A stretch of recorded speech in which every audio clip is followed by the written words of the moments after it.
बिस्मिल्लाहिर्रहमानिर्रहीम अस्सलाम वालेकुम। आप मेरा यूट्यूब चैनल देख रहे हैं। Welcome to my YouTube channel. FPSC means के फेडरल पब्लिक सर्विस कमीशन की तरफ से नया एडवर्टीजमेंट आया है। इसमें काफी ज्यादा सीटें अनाउंस हुई हैं। इसमें सबसे इंपॉर्टेंट सीटें जो बहुत से लोगों के मैसेज आ रहे होते हैं कि सर हमें ऐसी सीट बताएं जिसमें काफी ज्यादा प्रोटोकॉल हो, काफी हाई रैंक जॉब हो, अथॉरिटी वाली जॉब हो, ठीक है, जिसमें मीन्स के घर गाड़ी हर चीज मिले। तो इसमें जो काफी जिसमें लग्जरीज वगैरह होती हैं वो सारी की सारी जो होती हैं वो हम जॉब बताएं। तो आज जी जनाब वो आपकी सीट्स अनाउंस हो चुकी हैं। बहुत इंपॉर्टेंट सीटें हैं। इसमें आपको बता दूंगा कि आपने अप्लाई किस तरीके से करना है। कंप्लीट मेथड हम यहां पे डिस्कस करेंगे कि आपने अप्लाई किस तरीके से करना है। वन बाय वन सारा आपको मैं गूगल पे लेकर चलूंगा। उसके बाद इसका एलिजिबिलिटी क्राइटेरिया क्या है, आपकी एज लिमिट क्या चाहिए, क्वालिफिकेशन क्या चाहिए, ठीक है, और आप कहां कहां से अप्लाई कर सकते हैं और इसमें आखिरी तारीख अप्लाई करने की क्या है, सारी बातें इंशाल्लाह डिस्कस करेंगे। दो सीटें बहुत ही इंपॉर्टेंट और बहुत ही हाई रैंक सीटें आपके पास हैं, ठीक है। इसमें सबसे पहले जो सीट आपके पास है वो जी कस्टम इंस्पेक्टर की सीट है। कस्टमर इंस्पेक्टर की सीट बहुत ही इंपॉर्टेंट सीट है और इसमें काफी हाई रैंक जॉब होती है, आपको पता है, और इसमें बहुत ज्यादा अथॉरिटी भी होती है, ठीक है। तो कस्टम इंस्पेक्टर की सीटें यहां पे मैं आपको बता दूं यहां पे कहां पे गई हैं जी। थोड़ा सा इसको नीचे स्क्रॉल करेंगे तो ये अगर एडवर्टीजमेंट भी आपको चाहिए तो मैं आपको सेंड कर दूंगा। ये आपके पास आ गई कस्टम इंस्पेक्टर की सीट, ठीक है। ये 55 नंबर पे बहुत इंपॉर्टेंट सीट है। इसमें अप्लाई करने के लिए आखिरी तारीख जो है वो आपके पास 2 जून है, 2 जून 2025 है। अप्लाई करने के फीस आपके पास 300 रुपया है और ये 300 रुपया फीस आपकी एनबीपी मीन के नेशनल बैंक ऑफ पाकिस्तान के किसी भी ब्रांच में आपने जमा करवानी है। आपने वो फीस कैसे जमा करानी है, इसका चलान फॉर्म आपको कैसे मिलेगा, वो भी सारी इंशाल्लाह भी मैं आपको बाद में डिस्कस कर देता हूं। डिटेल के साथ भी बताता हूं आपको कि आपने इसकी जो चलान फॉर्म है वो आपने कहां से लेना और कैसे आपने चलान फॉर्म फिल करना है। वो चलान फॉर्म भी मैंने अभी डाउनलोड किया हुआ है, ठीक है, मैं आपको दिखा देता हूं। ये मेरे पास चलान फॉर्म है। अभी हम थोड़ी देर तक इंशाल्लाह ताला ये आपका जो चलान फॉर्म है ना, ये भी इंशाल्लाह हम आपको सारा डिटेल से मैं उसको ये फिल करना भी आपको सिखा दूंगा, ठीक है। पहले हम सीटों की बात कर लें और इसमें जो आपके पास जो इसमें जो क्वालिफिकेशन रिक्वायर्ड है, क्वालिफिकेशन जनाब इसमें आपके पास चाहिए सिर्फ बैचलर डिग्री। सिर्फ बैचलर डिग्री मीन के 14 साल की कोई भी आपके पास डिग्री है, बीए, बीएससी, बीकॉम या आपके पास बीएस भी 4 साल है तो फिर भी आप इसमें अप्लाई कर सकते हैं। इसमें एज लिमिट आपके पास जो है जी वो आपके पास 33 साल है। 33 साल 20 से लेकर 33 साल तक, 20 से 28 लिखा हुआ है, प्लस में 5 ईयर का रिलैक्सेशन भी लिखी हुई है, ठीक है। तो आपके पास 20 से 33 साल तक इसमें एज लिमिट है आपके पास है, ठीक है। अगर आप 20 से ज्यादा है और 33 से कम है तो इसके अंदर आप इसमें अप्लाई कर सकते हैं। इसके अलावा जो सबसे इंपॉर्टेंट सीट है वो यहां पे आपके पास आ गई जी असिस्टेंट डायरेक्टर की। असिस्टेंट डायरेक्टर की भी काफी अच्छी सीट है और ये बहुत ही आपके पास ये भी हाई रैंक जॉब होती है। इसमें घर गाड़ी हर चीज यहाँ पे भी मिलता है, ठीक है। ये 17 स्केल की है, जो इंस्पेक्टर थी वो 16 स्केल की थी, ये आपके पास 17 स्केल की है और दोनों की जो क्राइटेरिया सेम है। क्राइटेरिया दोनों का सेम है, ठीक है जी, क्राइटेरिया दोनों का सेम है और दोनों में आपके पास दौड़ वगैरह नहीं होनी, ये भी आप याद क्लियर कर लें। ये भी बात पूछते हैं बच्चे, आप बाजू का कैश में दौड़ वगैरह लगती है, इसमें दौड़ वगैरह आपकी नहीं होनी, लेकिन आपकी फिजिकल मेजरमेंट्स होगी। फिजिकल मेजरमेंट दोनों में होगी लेकिन दौड़ आपके पास है जो इसमें नहीं लगेगी, ठीक है। और इसमें आपके पास जो है ना जी ये जो आपके पास है जो हाइट आपकी, तो आपके पास हाइट जो है ना वो मेल के लिए 5 फुट 6 इंच है और फीमेल के लिए 5 फुट 2 इंच है, ठीक है जी। ये आपके पास दो हाइट है, ठीक है। और आपका जो एज जो आपका जो वजन है, वेट है, वेट कम से कम आपके पास 40 kg होना चाहिए फीमेल का। फीमेल का 40 kg से कम नहीं होना चाहिए, ज्यादा हो तो कोई मसला नहीं है।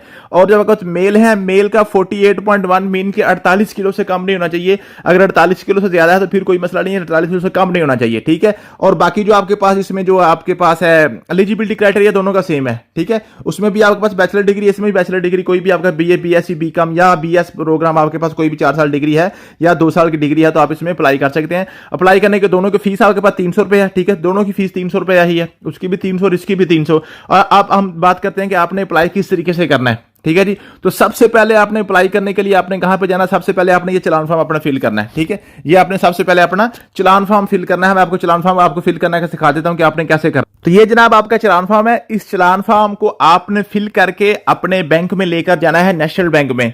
अब आपको ये चलान फॉर्म आप एफपीएससी की वेबसाइट से डाउनलोड भी कर सकते हैं।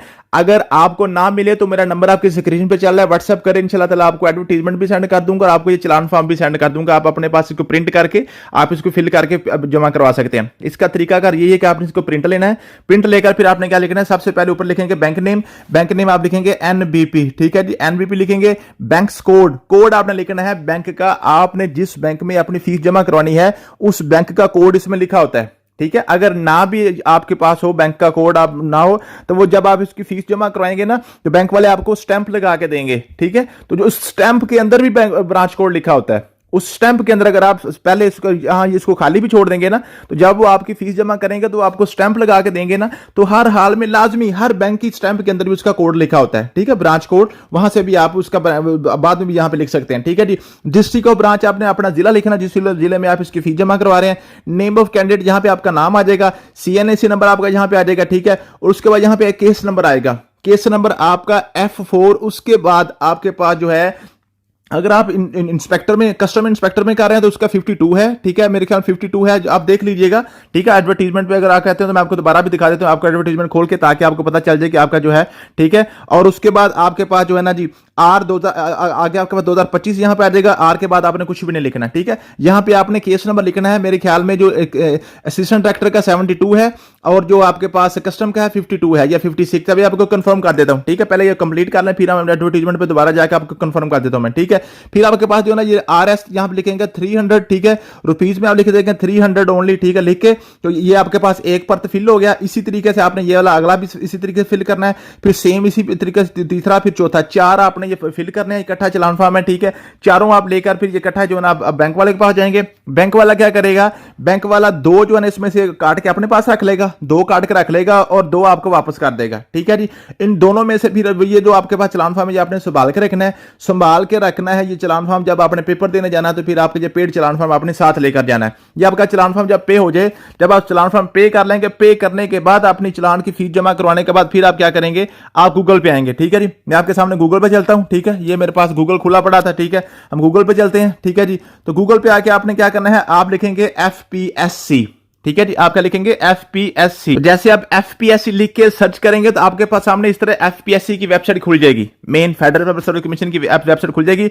आप थोड़ा सा नीचे आएंगे, जैसे आप नीचे आएंगे आपके पास आ जाएगा अप्लाई ऑनलाइन, ठीक है जी। आपके पास थोड़ा सा इसको नीचे आप स्क्रॉल करेंगे तो आपको नजर आ जाएगा अप्लाई ऑनलाइन, ठीक है जी। ये आपके पास एडवर्टीजमेंट्स हैं, ठीक है, interview program, interview list, apply online, advertisements वगैरह, GR रिजल्ट्स, CSS रिजल्ट वगैरह। तो आप क्या करेंगे, अप्लाई ऑनलाइन पे क्लिक करेंगे। जैसे आप अप्लाई ऑनलाइन पे क्लिक करेंगे, ठीक है, तो आपके सामने ये आ जाएगा, ठीक है। आपने क्या करना है, अप्लाई ऑनलाइन पे क्लिक कर देना है। जैसे आप अप्लाई ऑनलाइन पे क्लिक करेंगे ये आपके सामने फॉर्म खुल जाएगा। तो सबसे पहले सिलेक्ट जॉब, तो आपने जॉब सिलेक्ट करनी है। ये आपके पास एरो है, ठीक है जी, विंडो खुलेगी, इसके नीचे थोड़ा सा आप लेके आए, ठीक है। आप इसमें नीचे आप लेके आएंगे तो आपके सामने आ जाएगा, यहां पे आपको नजर आ जाएगा, आपके पास कस्टम इंस्पेक्टर भी नजर आ जाएगा और आपके पास जो है असिस्टेंट डायरेक्टर भी आपको नजर आ जाएगा यहां पे, ठीक है जी।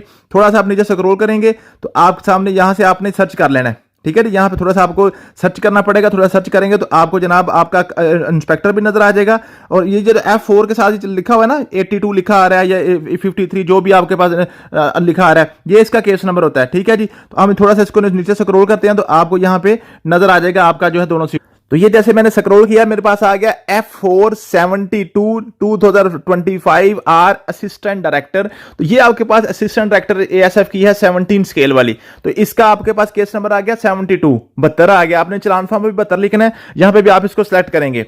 और इसके अलावा अगर आपने कस्टम इंस्पेक्टर के लिए करना है तो फिर यहां पे आप कस्टम इंस्पेक्टर को यहां पे सर्च करेंगे, ठीक है जी। जहां पे आप कस्टम इंस्पेक्टर को सर्च करेंगे तो थोड़ा सा आप इसको सर्च करें तो आपके पास जो ना यहां पे कस्टम इंस्पेक्टर भी आपको नजर आ जाएगा, ठीक है जी। तो यहां से मैं थोड़ा सा आपको कस्टम इंस्पेक्टर भी यहां सर्च कर दूं, ठीक है। थोड़ा सा टाइम लगेगा आपको, इसको आप सर्च करेंगे तो आपको भी इजीली मिल जाएगा, ठीक है जी। तो ये मैं आपके सामने सर्च कर रहा हूं जनाब, ये जो आपके पास है इंस्पेक्टर के वाले से, ठीक है। तो ये जनाब आपका जो इंस्पेक्टर का है ये है जी आपके पास 55 F455 इंस्पेक्टर कस्टम, ठीक है। तो अगर इंस्पेक्टर पे आपने करना है तो आपने चालान पे भी इसका केस नंबर 55 लिखना है और जो आपके पास असिस्टेंट डायरेक्टर है उसका आपने 72 लिखना है, ठीक है। दोनों का सेपरेट सेपरेट आपका अप्लाई होगा, सेपरेट चालान फॉर्म दोनों को लगेगा, ठीक है। तो ये आपके पास जो है कस्टम इंस्पेक्टर का, इसको आप सिलेक्ट करेंगे। फॉर एग्जाम्पल इसको मैं सिलेक्ट करता हूं, जैसे मैं सिलेक्ट करूंगा मुझे कहेगा जनाब इसकी ये एलिजिबिलिटी क्राइटेरिया है। तो आपने क्या करना है, नीचे लिख देना अप्लाई फॉर दिस जॉब, इस पर आप क्लिक करेंगे। जैसे आप क्लिक करेंगे तो आपके सामने जनाब ये फॉर्म खुल जाएगा। सबसे पहले आपसे CNAC नंबर मांगेगा, आपने CNAC नंबर लिखना है। फिर date of fee deposit in bank आपने बताना है, आपने फीस किस डेट को जमा कराई। आगे ये आपके पास कैलेंडर का निशान नजर आ रहा है, इस पर आप क्लिक करेंगे आपके सामने कैलेंडर खुल जाएगा। तो आपने वो डेट सेलेक्ट करनी है जिस डेट को आपने फीस में जमा करवाई है, ठीक है जी। फी डिपॉजिट आपने कितनी कराई है, 300 रुपए आपने कराना है, ठीक है जी। फिर बैंक नेम आप लिखेंगे, NBP लिख देंगे, ठीक है, जहां से आपने सेलेक्ट करना है नेशनल बैंक ऑफ पाकिस्तान। फिर आप बैंक का ब्रांच कोड लिखेंगे, ठीक है जी। ब्रांच कोड आप लिखेंगे तो वो मैंने आपको बताया है कि आपका जो स्टैंप लगेगी ना बैंक की तरफ से, उसके ऊपर भी आपका कोड लिखा होता है, ठीक है, वो आप लिखेंगे। फिर बैंक लोकेशन डिस्ट्रिक्ट, आप यहाँ पे अपना जो जिस जिले में बैंक वाक़ है वो आप उसका डिस्ट्रिक्ट लिखेंगे, या यहाँ से आप सेलेक्ट करेंगे, ठीक है। सेलेक्ट करने के बाद issue and dates of domicile, आपने डोमिसाइल की इशू डेट लिखनी है, फिर अपना डोमिसाइल लिखना है, पंजाब का है, केपी के हैं, कहाँ से हैं आप, ठीक है जी। फिर जेंडर लिखेंगे, रिलीजन लिखेंगे, अपने डोमिसाइल अपना बताएंगे, ठीक है जी। टेस्ट सेंटर आप सेलेक्ट करेंगे, आप कौन से टेस्ट में सेंटर में टेस्ट देना चाहते हैं।